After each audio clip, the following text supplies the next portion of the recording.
안녕하세요. 형사전문 변호사 안세익 변호사입니다. 우리나라는 마약 청정국이라는 말이 예전에는 있었는데요. 사실 요즘에는 이 마약 사범들이 많아지면서 마약 청정국도 옛말이다 라는 말과 뉴스들이 더 많이 나오고 있는 것 같습니다. 변호사 일을 하면서도 이 마약 사건이 갈수록 늘어가고 있다는 것을 느낍니다. 검찰청 통계에 따르면은 2021년 기준으로 약 16,000건 정도가 발생을 한다고 하네요. 이처럼 이제는 우리나라도 제가 느끼기에도 그리고 통계상으로도 마약 청정국이라고 불릴 만한 그런 상황은 아니고 마약 사건이 갈수록 증가하고 있다, 이렇게 보시면 될 것 같습니다.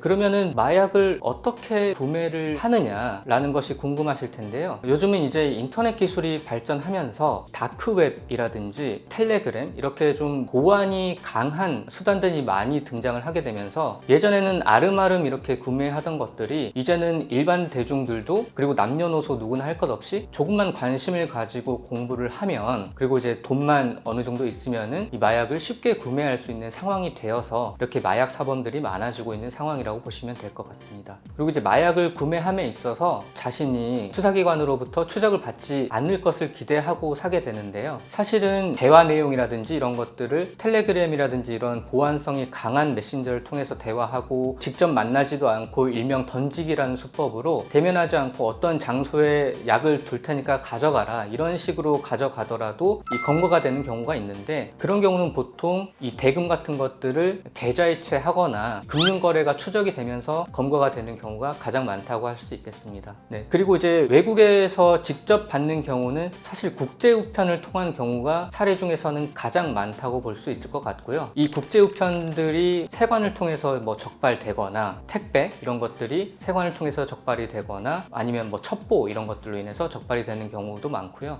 마약 판매책 한 명이 검거가 되면 이 판매책들은 일반적인 소지나 구매자들보다는 형량이 매우 높기 때문에 자신의 형량을 줄이기 위해서 다른 공범들을 이 수사기관에 얘기를 하고 검거할 수 있도록 이 수사협조를 하게 됩니다. 그 수사협조가 형량에 미친 영향이 굉장히 크기 때문에, 그래서 이제 공범들을 불면서 이렇게 일망타진되는 경우도 있고요. 이와 관련해서 또 한 가지 더 말씀드리자면은, 담당 경찰관 입장에서도 이렇게 수사협조를 받아서 또 다른 공범을 잡아내고 이런 것들이 승진에 도움이 되고 실적에 도움이 되기 때문에 사실은 그 사건과 관련된 공범을 잡아야 되는데, 그 사건이 아니라 또 다른 이제 마약을 새롭게 팔도록 하고 그 판매를 해서 그 마약을 산 사람을 그제서야 검거를 하게 되고, 그것을 가져다가 이 사람이 수사 협조를 했다, 그래서 수사 공적 확인서 이런 것들을 써주는데, 이런 것들이 적발이 되면은 그 담당 경찰관도 허위 공문서 작성이라든지 이런 범죄로 적발이 돼서 처벌을 받는 경우도 있습니다. 마약 사범의 이해관계 그리고 담당 수사관의 이해관계 이런 것들이 합쳐져서 담당 수사관도 유혹에 못 이겨서 그렇게 범죄에 연루가 되게 되는 하나의 또 추가적인 범죄가 발생할 수 있는 사례라고 보시면 될 것 같습니다. 어쨌든 이렇게 마약 사범들에게 있어서 공범을 추적하도록 하고 이렇게 수사에 협조하는 것이 형량에 매우 도움이 되기 때문에 이런 경우가 많이 행해지고 있다. 그래서 일망타진할 수 있는 가능성도 커지고 있다라는 것도 알아두시면 될 것 같습니다.